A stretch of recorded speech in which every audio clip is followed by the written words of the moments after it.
대통령 오찬에서 김건희 여사 관련 국민 걱정이 전달이 안 된 이유가 혹시 있을까요? 제 생각은 분명하고 제 생각은 여러 차례 제가 말씀드린 바 있죠. 공개적으로. 특별히 제가 더 말씀드릴 내용은 없었습니다. 내일 서울에서 철도 지하화를 총선이라고 하려고 하시는데 이유나 제가 내일 설명드리겠습니다만 철도가 어느 발전의 단계에서는 그 지역을 발전하는 것을 견인하게 되잖아요. 그런데 지금 이 시점, 2024년 시점에서는 철도가 도심을 지나게 되면 도심을 가른단 말입니다. 양쪽을 물과 기름처럼 가르게 되고요. 그렇게 되면 도시의 발전을 저해하고 사람들의 생활을 양극화하는 요인이 되는 경우가 많이 있습니다. 그런 곳에 대해서는 그걸 지하화하는 경우라든가 그것을 이 양쪽의 통로를 열어주는 정책을 하게 되면 뭐 미국의 여러 도시에서 보다시피 그 도시가 자연스럽게 재편되고 자연스럽게 친환경적으로 바뀌고 자연스럽게 발전하게 되는 경우가 많이 있습니다. 우리 국민의힘은 그런 차원에서 그런 식의 수요가 있는 곳에 대해서 철도 지하화를 추진할 거고요. 내일 가서 보시면 아시겠지만 그 지역을 보면 육교 하나 말고는 이쪽에서 이쪽으로 넘어갈 방법이 없어요. 그렇게 되면 도시가 전체로서 하나의 유기적인 결합이 돼서 발전하는 것이 방해가 되죠. 그리고 그런 이 요구가 지역에서도 많이 있을 거라고 생각합니다. 저는 그 부분이 이번 총선을 통해서 해결된다면 해당 지역이 크게 발전할 수 있는 전기가 될 거라고 생각합니다.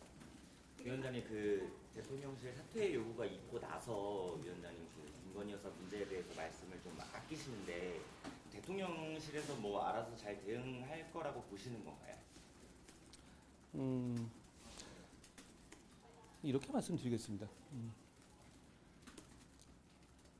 대통령님과 저와의 관계가 중요한 게 아니고 대통령님과 제가 힘을 합쳐서 국민과 이 나라를 위해서 뭘 할 수 있는지 뭘 할지가 더 중요하다고 생각합니다. 그게 결국은 민생이고 저는 그거에 집중하겠다는 말씀드립니다.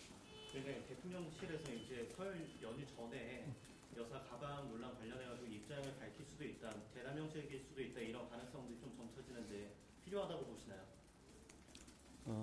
저는 제가 그 부분에 대해서는 제 입장을 분명히 말씀드렸다. 이 정도로 말씀드렸죠. 그러면 민주당에서 그 위원장님 사퇴 요구를 가지고 대통령 당무 개입이라고 대통령을 고발하겠다고 했거든요. 그 사람들은 저를 대통령님의 아바타라고 그러지 않았나요? 그러니까 제가 아바타면은 당무 개입이 아니지 않은가요? 글쎄요. 중요한 건 당은 당의 일을 하는 것이고 정은 정의 일을 하는 것이고 그 목표는 동료 시민과 이 나라를 발전하는 방향이어야 합니다. 저는 그렇게 일하려고 노력합니다. 제가 부족하지만요. 위원장님 어제 회동 이후에도 공천은 당에서 한다라는 입장은 변함이 없습니다. 그게 입장입니까? 당연한 원칙이죠. 그건 입장의 문제가 아닙니다. 당연한 원칙이고 팩트죠. 왜냐면 어제 그 비대위회의에서 윤희숙 후보 좀 언급하신 데 대해서 같은 지역구 준비 중에 권오현 행정관이 좀 입장을 밝혔는데요. 우려 섞인 목소리 나왔는데 좀 어떻게 보시나요? 이 총선과 공천은 여러 가지 이해관계와 여러 가지 욕망들이 충돌하는 지점이에요. 그러니까 모두를 만족시킬 수는 없습니다. 제가 그렇게 몇 군데에 대해서 소개하는 이유는 뭐 여러분 충분히 다 아시다시피 이번 총선의 시대 정신을 제가 국민들께 설명하기 위함입니다. 윤희숙과 임종석 중에 누구를 선택하는 것이 맞느냐. 윤희숙과 정책통인, 경제정책통인 윤희숙과 운동권 원툴인 임종석 중에서 누구를 선택하는 것이 이 나라와 동료 시민을 위해서 맞는 길인가? 라는 한마디가 제가 이게 운동권의 과거 어떻게 했고 뭐가 이렇게 주저리 얘기하는 것보다는 훨씬 더 선명하고 국민들께 설명 잘할 수 있는 부분이 아닌가요? 저는 국민의힘의 대표로서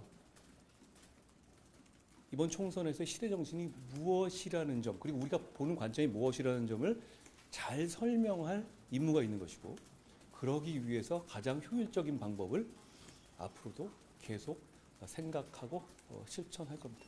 위원장님 그 그리고 참고로 말하면 저는 윤희숙 의원하고 개인적으로 전혀 모릅니다. 그분이 평소에 저에 대해서 좋게 말하고 다니는 것 같지도 않던데요.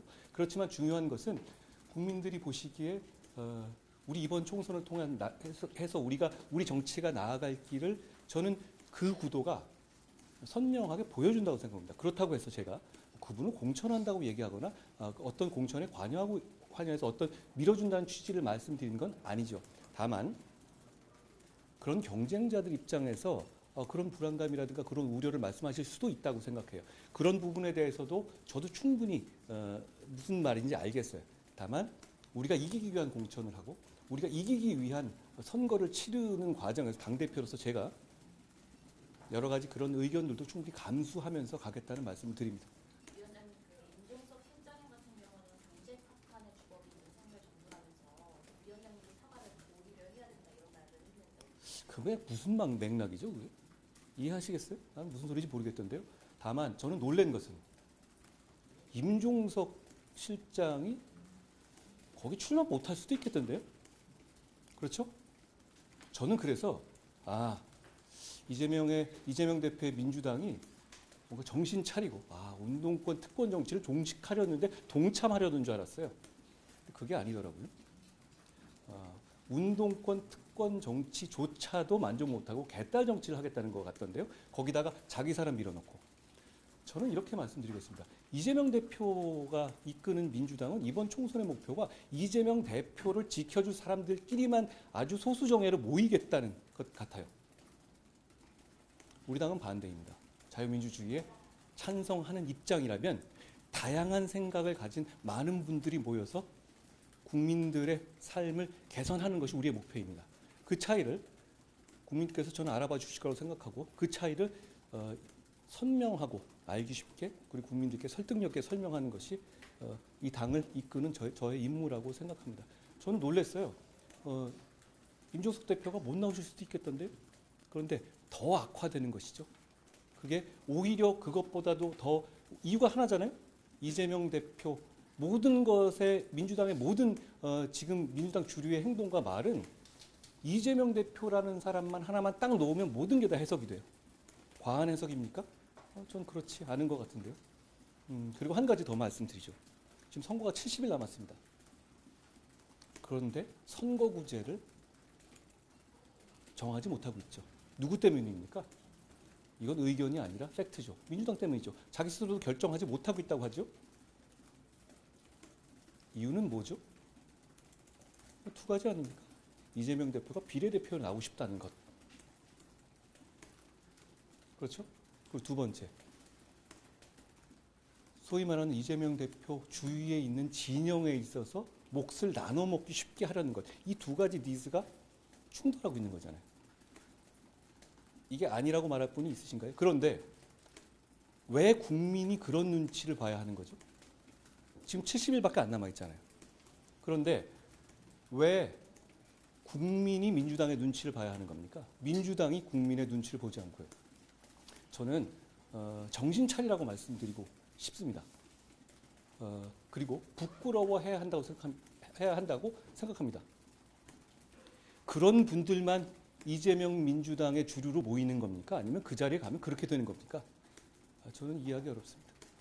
그러면 대표님, 위원장님 혹시 그러면은 앞으로 유니스 후보처럼 이 특정 지역에 대해서 이렇게 후보자를 얘기하실 생각이 있으신지 좀 알고 싶습니다.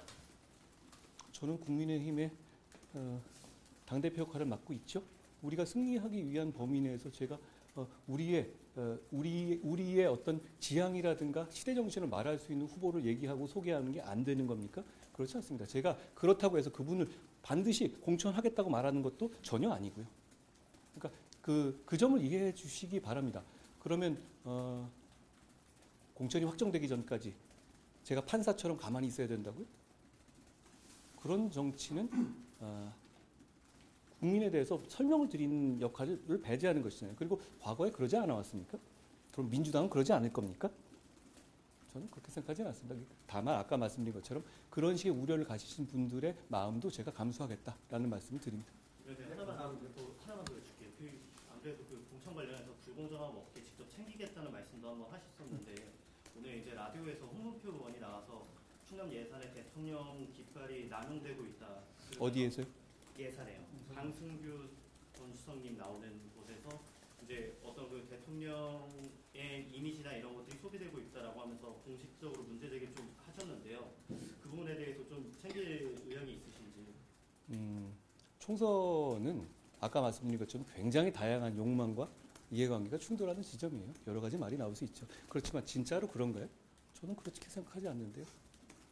위원장님 여당 대표로서 오늘 정부에서 이태원 특별법 그 제2호 제가 오늘 너무 많이 한 것 같아요. 10분이 넘었네. 올라가는데 예, 예. 당의 입장 좀 말씀해 주실 수 있을까요? 제가 저번에 말씀드린 것처럼 저희는 이태원 참사에 대해서 그 피해를 받으신 분들에게 정말로 죄송한 마음과 그리고 피해가 회복돼야 된다는 간절한 마음을 가지고 있습니다. 다만 지금 민주당이 통과시킨 그 법은 결국 공정한 조사위가 구성되지 않게 되어 있고 조사에 과도한 권한이 예정되어 있습니다. 결국 그러면 이 나라를 1년 반 동안 갈등으로 몰아넣을 가능성이 대단히 높아요.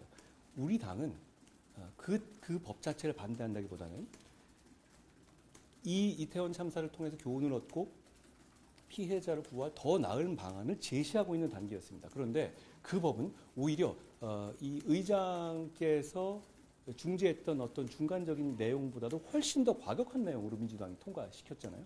그렇다면 그 법을 가지고 그대로 그 법을 시행해서 국민의 갈등을 뻔히 예정된 갈등을 보는 것보다는 중요한 것은 그런 점을 고려한 정합성이 있는 법을 만드는 겁니다. 우리 당은 민주당과 그런 부분에 대해서 협의를 할 준비가 되어 있습니다. 위원장님 어제 회동 이후에 이제 당내 일각에서는 당정 갈등 국면이 어느 정도 마무리되었다라고 해석을 했는데 위원장님도 여기에 대해서 동의를 하시는가요? 제가 아까 말씀드린 것처럼 대통령님도 저도 그렇고 공적인 일을 하는 사람들이잖아요. 우리의 관계가 중요한 게 아니고 우리가 진정으로 협력하고 국민을 위해서 할 수 있는 일이 뭔가 그리고 뭘 해낼 수 있는가가 중요하고 그게 바로 민생입니다. 그래서 어제 민생에 관한 이야기를 한번 2시간 반인가요? 2시간 47분? 그건 그렇게까지 시간을 쟀는지 몰랐네요. 길게 했던 것이고요. 그리고 민주당 일각에서 그러던데요. 권치승 대변인인가? 이러던데요. 2시간 47분 동안 무슨 얘기를 한 거냐. 구질구질하네요. 예. 민생을 이야기하기에는 2시간 47분은 짧고요. 2박 3일도 짧습니다. 민생에 관해서 대통령님과 여당의 대표인 제가 아주 구체적인 토론을 하고 논의를 하는 것은 꼭 필요한 일입니다. 아까 말씀하신 지하철, 철도 지하 같은 부분에 대한 상세한 디테일에 대해서도 우리가 심도 깊은 토론을 했는데요. 결국은 아까 말씀드린 것처럼 당과 정이 합심해서 민생을 위해서 무엇을 할 수 있는가가 중요한 것이고 무엇을 앞으로 할 것인가가 중요합니다. 그걸 저희가 앞으로 보여드리겠습니다. 고맙습니다.